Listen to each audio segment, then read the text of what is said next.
সত্যি বলতে কলকাতায় ঘটে যাওয়া এরকম একটা মর্মান্তিক ঘটনার পর ফ্যানের তলায় বসে একটা সিনেমার রিভিউ করা জানি না কতটা সঠিক হচ্ছে, কিন্তু আমি যেখানেই থাকি না কেন আপনারা জানেন, আপনারা যারা আমার ভিডিও দেখেন, আমি বম্বেতে থাকি।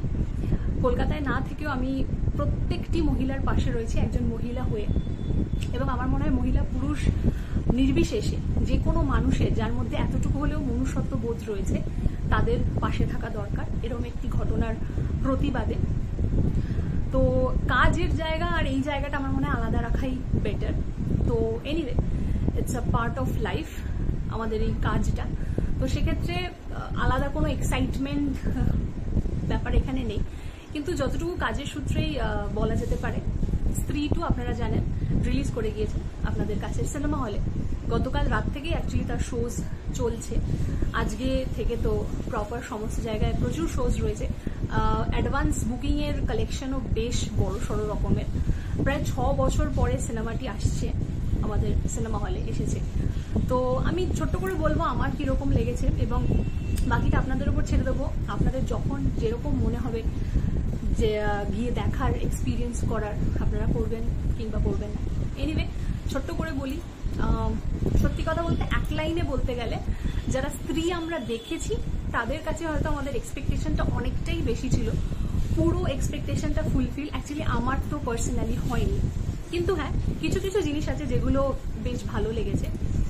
প্রথমত কমেডি, ইয়েস, মানে যেটা ধরুন স্ত্রী সিনেমারও মানে বেশ একটা স্ট্রং পয়েন্ট ছিল, কমেডি এবং হরর।